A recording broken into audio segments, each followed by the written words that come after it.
I found out I'd been replaced by accident. Not in some dramatic, yelling in the boardroom kind of way. No, it was worse than that.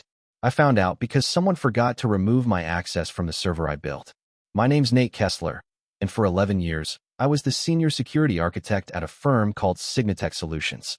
You've probably never heard of it, but if you've ever used a mobile banking app, checked into a hospital, or paid taxes online, odds are one of our encryption protocols touched your data. I built that system. I kept it alive through budget cuts, mergers, and 2 full-blown breaches that would have sunk a less prepared company. I gave them my nights, weekends, and the relationship that used to be my marriage. So imagine my surprise when I logged in from home one Saturday morning, just trying to clean up a migration plan before Monday, and saw a new folder, Q4 Transition Plan, Kessler Offboarding. I blinked at the screen. Opened the file. Redundancy Planning, Senior Architect Role, Nathaniel Kessler. Target date for knowledge transfer, November 14th. I checked the date. November 2nd. I wasn't just being offboarded. I was already being phased out. No conversation. No notice. No offer to transition me into a new role or let me train my replacement. They were preparing to cut me loose like expired software. My hands hovered above the keyboard, motionless. My coffee went cold beside me, untouched. I just stared at that spreadsheet like it might apologize. The worst part? The guy listed as my incoming counterpart was someone I knew. Matt Peltz, 29, fresh off a project management certificate and 6 months of riding my coattails in the DevSec Ops team. I'd mentored him, taught him how to handle real incidents, not just textbook examples. Walked him through what it meant to protect not just systems but people. And he was stepping into my shoes behind my back. I should have been angry, furious, but all I felt was small. That night, I went to a bar I hadn't set foot in since my divorce. I sat in the darkest booth, nursed a whiskey neat, and stared at the reflection of a man who looked more like his father every day. The lines under my eyes were permanent now, my temples graying. My loyalty? A liability. I didn't call anyone. Not my old team. Not my sister. Not my friend David, who'd told me last year that places like Signatech will use you till you're dry, then find someone cheaper. He was right. I just didn't want to hear it then. The next week, I went to work like nothing had changed. I smiled. I attended meetings. I sent weekly updates. I even helped Matt troubleshoot a problem with our multi-factor authentication rollout. He was grateful, friendly, completely unaware that I'd seen the paperwork. Or maybe not unaware. Maybe just playing dumb. Gerald Simmons, the VP of engineering, avoided eye contact whenever we passed in the hall. That's when I knew this wasn't just happening. It was already decided. 11 years. No thank you. No warning. Just a spreadsheet and a silent countdown to irrelevance. And here's the thing most people don't get. When you've built something from the ground up, when every login, every intrusion detection rule, every line of code has your signature buried somewhere in it, you don't just leave. They can force you out, but your fingerprints stay. So I started documenting. Not systems. Not handovers. I documented motives. Mistakes. Lies. I went back through our Jira logs, Slack archives, server backups, things they forgot I had access to, because I'd built the access control system myself. That's when I found it. A series of internal emails between Gerald, Matt, and the CFO. Subject line, salary optimization, senior staff adjustments. I opened the thread. The words jumped out like heat from a fire. Replacing Kessler with Peltz saves approximate $94,000 annually. No significant pushback expected. Nate is conflict averse. Have HR prepare severance contingency. Project optics are priority. Optics. That's what I'd become. A threat to optics. I sat there, long past sunset, rereading those lines like they might change. They didn't. They weren't just replacing me. They were counting on me to stay quiet while they did it. And that's when the anger finally came. Not hot. Not loud. Cold. Sharp. Surgical. I closed the email client. Shut down the lights in my office. Locked the door behind me. If they wanted to make me disappear quietly, they picked the wrong guy. I didn't want revenge for the sake of pride. This wasn't about bruised ego or a lost title. It was about something bigger. They'd turned loyalty into a liability. They'd made trust a weakness. And now I was going to make sure they learned what it cost to cut corners and underestimate the man who knew where every single one had been buried. I had 2 weeks before the target date. Plenty of time. Let the countdown begin. The Monday after I read those emails, I walked into the office with a fresh haircut and a crisp blue shirt I hadn't worn in a while. People noticed. Sarah from HR gave me a polite smile. Matt offered me coffee, like everything was normal. It wasn't. I'd always been the dependable guy, the one who never missed a deployment, never complained about late-night calls or budget freezes. I kept my head down and my mouth shut. I was the kind of employee who made things work, even when they shouldn't. And that's exactly what Gerald and the execs were counting on. But I wasn't playing that role anymore. That morning, I stopped by IT compliance and asked for a copy of the full internal audit schedule for the quarter. Said I needed it for review alignment on security posturing. No one questioned it. I still had root-level admin status, something they'd apparently overlooked in the transition plan. Next, I started planting seeds. At lunch, I struck up casual conversations with vendors I hadn't spoken to in months, especially the ones involved in our outsourced code reviews and data escrow. I asked leading questions. Had they received updated scopes? Were payments coming through on time? Any recent contract amendments? Most didn't know anything. That told me exactly what I needed. Gerald hadn't looped them in. It was all being done under the radar, probably to avoid raising flags with the board. That afternoon, I dropped by the SOC Security Operations Center. Talked with Sam, one of our Tier 2 analysts I'd trained personally. Hey, I said casually. Did we ever finalize the MDR rollout? Sam frowned. Not really. Gerald pushed it back again. Said we'd do it Q1 next year. I nodded. You should run a check on outbound data spikes from last Thursday. Why? Just a hunch. I left him with that. The thing about Sam? He trusted my instincts. 2 hours later, I got a ping. Sam, Slack. Just ran the logs. Weird spike in access from Matt's laptop to a decommissioned FTP server. You think we've got a leak? Me. Could be nothing. Keep digging. Quietly. I didn't want to blow anything up yet. Not until I understood the full picture. Matt wasn't smart enough to run something like this solo. If he was pulling sensitive architecture files from legacy systems, someone had told him to. And it wasn't me. Meanwhile, I was still officially the lead on our upcoming FedRAMP compliance audit.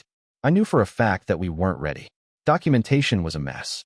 Change logs were out of sync. And the MFA system Matt had tried to simplify had 2 unpatched exploits I hadn't finished fixing because Gerald froze my infrastructure budget the month before. And yet, according to the board meeting notes I accessed that night, they were presenting our audit readiness as green across the board. That wasn't just arrogant. It was illegal. I stayed up until 2 a.m., writing a full gap assessment. Line by line, I documented everything that had been delayed, ignored, or whitewashed. I backed it with screenshots, timestamps, email headers. I copied it to an encrypted drive and left it in my desk drawer at home, just in case. The next day, I had lunch with David Lee, our former legal counsel, now working at a compliance watchdog nonprofit. He didn't ask why I'd reached out. We met at a diner near Union Station and talked like old friends for 10 minutes before he leaned in. You look like you've got something that doesn't belong in email. I do, I said. And it's not mine to keep. I slid a USB drive across the table. He pocketed it without another word. Tell me this isn't the audit files. Worse, it's what they said about the audit files. David whistled low. Nate, you know they're going to retaliate. I know. You have a paper trail? Every keystroke. Every commit hash. I built the damn systems, remember? That night, I logged into the admin console and saw a change request marked urgent, permission cleanup. It was scheduled for Thursday. The note read, remove legacy admin roles, e.g., N. Kessler, pending exec approval. They were finally catching on, but they were 2 days too late. Wednesday afternoon, Sarah from HR called me into her office. Her smile was tight, rehearsed. Nate, thanks for coming. I just wanted to check in. You seemed off lately. Everything okay? I'm fine. Any concerns you'd like to share? I looked her straight in the eye. Only that I've been reading my own offboarding documents for over a week and no one's had the decency to speak to me about it directly. Her face froze. Her lips parted, but no words came. I know what's happening. I know Matt's being groomed for my role. I know about the salary optimization memo. I know about the budget fraud, the audit delays, and the data leaks. Nate, no, don't pretend. Just don't. I've been loyal for 11 years. And you let this happen in secret. Her voice was low now. I didn't know. You did, I said quietly. You just didn't think I'd find out. Sarah looked like she wanted to say more, but her phone buzzed. She glanced at it, face paling. I need to ask you to wait here. I stood. That's not going to happen. And I walked out. By the time I got back to my desk, my badge access had been deactivated. I couldn't even log into my terminal. 2 security guys were already approaching down the hallway. But they were too late. I'd already triggered the message to the board. Every document, every screenshot, every bit of evidence. all sent to their personal inboxes, marked urgent, internal risk disclosure. I was off the system, but now the truth was in theirs. Let's see how they handle the mess they made. They thought it was over when they cut my access. A clean break, no confrontation, no public mess. Just a man disappearing silently into corporate history. But I wasn't going quietly. By the next morning, my inbox was flooded. Not from Signatech, but from board members. 4 out of 7 had replied to the disclosure with variations of the same message. We need to talk. I didn't respond. Not yet. I wanted to see how they'd react before I made my next move. Instead, I met with someone I hadn't spoken to in years. Her name was Kamani Rhodes, a former compliance officer at Signatech, and one of the sharpest people I'd ever worked with. We used to argue over control policies and data access timelines like we were debating religion, but we respected each other. Kamani had quit 3 years earlier after Gerald rewrote one of her risk assessments to make it more board-friendly. I hadn't blamed her then. I blamed myself for staying. Now I needed her help. We met at a Korean barbecue spot in Wicker Park, her pick. She showed up in black boots, a denim jacket, and the kind of unbothered energy you only earn after walking away from corporate firestorms with your soul intact. Didn't expect to hear from you again, she said, raising an eyebrow as we sat down. I didn't expect to be this angry, I admitted. I need someone who knows how to turn smoke into fire. She tilted her head. You want to burn it down? I want the truth to surface, loudly, publicly, in a way that forces accountability. Kamani leaned back, considering. You still have access? No, but I archived everything before they clipped me. Chain of custody's clean. Metadata intact. There's enough to prove fraud, audit deception, and probably retaliation. But I need help making it visible. Legal, ethical, and loud. She smiled. You came to the right place. What I didn't know was that after leaving Signatech, Kamani had started working with a nonprofit called Clear Ledger, a whistleblower platform for digital security and corporate ethics. They helped professionals report violations anonymously while shielding them from legal retaliation. She wasn't just someone who knew the game. She'd helped rewrite the rulebook. Over the next 48 hours, Kamani and I worked side by side from her apartment, a cramped but efficient space covered in dual monitors, empty tea mugs, and half-written threat models. She helped me format the documents for third-party verification, time-stamped every major discovery, and reviewed the full FedRAMP audit log against the deception reports I'd uncovered. She knew exactly what regulatory bodies would care about most. And in the middle of all that, she found something I'd missed. This memo from Gerald, she said, spinning her screen toward me. Dated September 14th. He says the Q4 audit is complete. But look at the back-end logs. I frowned. The actual system records don't show a final submission until October 3rd. Exactly. Meaning he submitted a false progress report before the audit was even done. That's misrepresentation to stakeholders. It's not just unethical, it's illegal. My stomach turned. I wasn't surprised, but still, the weight of it hit harder than I expected. How far up does this go? I asked. Kamani tapped the screen. Board sign-off was required for Q4 audit milestones. That means at least one director co-signed the lie. I stared at the screen, feeling something I hadn't felt in a long time. Purpose. Righteous, cold-blooded clarity. They didn't just discard me. They tried to bury a lie under the body. And now we had the shovel. Kamani smiled at me across the monitors. You ready to go public? I nodded. Let's do it. That night, Clear Ledger published a redacted version of the case. They removed names, but the timeline and evidence were unmistakable to anyone in the industry. It went live at 8:12 p.m. By 10:04 p.m., it was trending on InfoSEC Twitter. By midnight, cybersecurity journalists were already speculating which firm the story belonged to. Someone even guessed Signatech correctly within the first few comments. The next morning, Signatech issued a statement.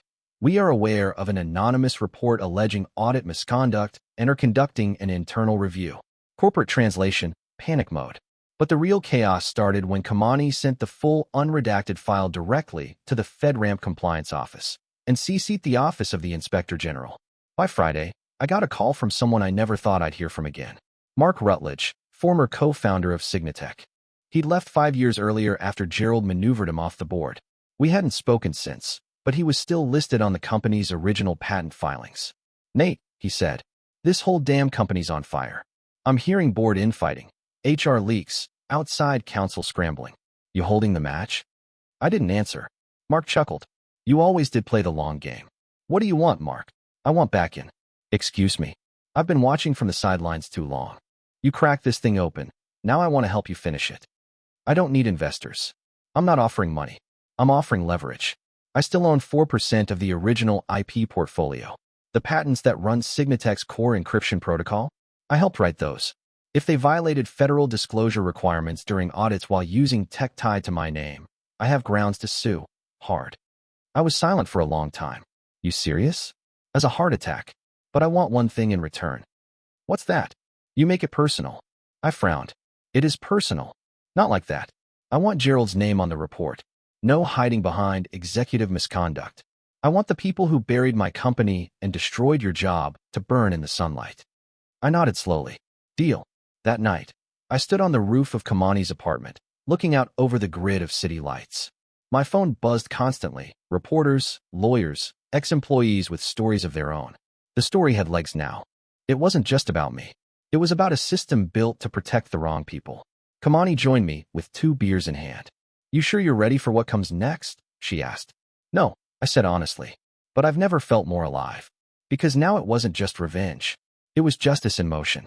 And the people who thought they could erase me, they were about to become a case study in how not to bury a man who knows the code base and every secret inside it. Monday morning started like any other, except that by 9:30 a.m., Signatec Solutions was in full-scale corporate lockdown. I didn't even have to check the news. The texts started pouring in from former coworkers, some panicked, some just stunned. Dude, FBI agents are in the lobby. No one's allowed to leave. IT just locked out the whole executive suite. Matt's crying in the break room. I didn't smile. I didn't gloat. But I did sit back in my chair and exhale slowly, because I knew this wasn't a drill. The office of the Inspector General doesn't knock. They break down the door when the evidence is already airtight. And Kamani had made it airtight. Over the weekend, Clearledger's private investigators had cross-verified metadata across every major compliance discrepancy. The timeline showed that Gerald and at least 2 board members had knowingly signed off on false documentation to secure a lucrative federal contract. That wasn't just internal fraud. That was federal fraud, misrepresenting security controls on critical infrastructure-level software. And now, it was officially under criminal investigation. Kamani and I watched it all unfold from her laptop screen as the local news aired helicopter footage of agents walking out of Signatec HQ with boxes of documents and forensic drives. She leaned back with a satisfied smirk. Not bad for a soft-spoken systems guy. I'm not soft-spoken, I said. I'm just usually ignored. That afternoon, Mark Rutledge made his move. He filed an emergency injunction against Signatec, asserting misuse of patented encryption IP during the falsified audits. It was a power play, but a calculated one. Because once the patents were in question, every client contract tied to Signatec's core products was put under review. Hospitals, banks, government portals. Everyone was looking for the exit door. By 4 p.m., Signatec stock, which had been riding high on next-gen tech PR, was in freefall. Not a correction, a plummet. I knew what was coming next before my phone even rang. It was Sarah from HR. Again. But this time, her tone was different. Nate, she said breathlessly, the board's in chaos. Gerald's been suspended. They're trying to control the narrative, but it's too late. Look, some of the directors are asking if you'd be willing to consult on stabilizing the fallout. Why would I help them? I asked. Because they're offering full public acknowledgement, she said. They want to apologize. Make it right. I laughed. Quiet, cold, humorless. They're not trying to make it right. They're trying to survive. There was a long pause. You're not wrong. Tell them no, I said. But tell them this too. I'll be at the hearing when the indictments are read. I'll testify if they ask me. And I'll bring the truth with me. Nate, she whispered. I'm sorry. For what? For not standing up. When I knew it was wrong. For not saying something sooner. I let that sit in the silence between us. I know. Me too. We hung up. That night, I sat in my kitchen with a scotch and a silence that felt earned. Everything had changed, but none of it had come easy. I didn't realize what Gerald was doing to you. Or the audit stuff. I swear, Nate. I didn't know. I stared at the message for a long time. He wasn't lying. He really wasn't that smart. And I trained him. Helped him. Believed in him. You knew enough to accept the job I hadn't left. I typed. You knew enough to take meetings behind my back. You knew enough to smile at me every day while reading my exit plan. I didn't send any of those. Instead, I just wrote, now you know. And I blocked his number. Because some betrayals don't deserve a second chance. The next day, the SEC opened a formal inquiry. Clearledger's report was cited in 3 news articles. Kamani was interviewed on a podcast about cybersecurity whistleblowers. I listened to it while walking past Signatech's building, now crawling with reporters and risk analysts. It was strange seeing it like that. So exposed. So hollow. For 11 years, that building had been my home, my purpose, my identity. And now? It was just another name in a growing list of companies who thought they could outsmart the people who built their foundations. That evening, Kamani and I sat on her balcony with the city lights stretching out beyond us. She handed me a flash drive. What's this? The original encryption model you and Mark built. The clean one. Not the Frankenstein version Gerald watered down. I turned it over in my hand, small and silver. Why give this to me? Because there's going to be a vacuum, she said. Clients are jumping ship. Developers are looking for leadership. And you, Nate, you have a clean record, a loud story, and a hell of a lot of talent. I didn't answer right away. She leaned in. You want to build something new? Something real? I looked out at the skyline, at the chaos we'd left behind, and then back at her. Yeah, I said. But this time we do it right. 3 months later, I was sitting in front of a Senate subcommittee, wearing a suit that still felt too new, hands folded on the table while cameras clicked and lights burned down overhead. And you're saying Signatech knowingly falsified compliance records for critical infrastructure software used by federal agencies? A senator asked, brows furrowed in forced confusion. Yes, sir, I said calmly. I'm saying the executives knowingly misrepresented audit results. And I provided those records to Clearledger, who independently verified them. Did you profit from this disclosure? I looked him in the eye. Not a dollar. They nodded, scribbled something down, moved to the next witness. Gerald Simmons sat 5 chairs down from me. He looked smaller than I remembered. Older, sunken eyes, gray stubble where once there was always a clean shave. He didn't look like a tech leader anymore. He looked like a man who had gambled everything and lost. He didn't speak to me, didn't even glance in my direction. The final investigation found enough to charge 3 executives with falsifying federal documents and conspiracy to defraud the government. Gerald's lawyers were already negotiating a plea. He'd spend some time in white-collar purgatory, maybe forfeit a few million, but he wouldn't disappear. Men like him never did. But what mattered, what really mattered, was that the truth wasn't buried this time. And neither was I. 2 weeks after the hearing, I got a letter. Not an email, not a text. A letter. From Gerald. I sat at my desk, unopened envelope in hand, for almost 10 minutes before I finally tore it open. Nate, I've watched everything unfold, and I don't blame you. I should, maybe, but I don't. I made my decisions, and now I have to live with them. But I want you to know one thing. You were never expendable. I just thought you'd never fight back. I was wrong. Gee, I didn't respond. There was nothing left to say. Signatech was sold 2 months later to a foreign firm that stripped it for assets. Their logo vanished from the front of that glass building in the Loop. Their servers went dark. Their reputation never recovered. And as for me, I took Kamani up on her offer. Together with Mark, we launched a new firm, iCore Systems, a name Mark picked, meaning the blood of the gods. We built it on transparency, open documentation, ethical architecture. Our clients weren't looking for flash. They were looking for trust. The kind Signatech had shattered.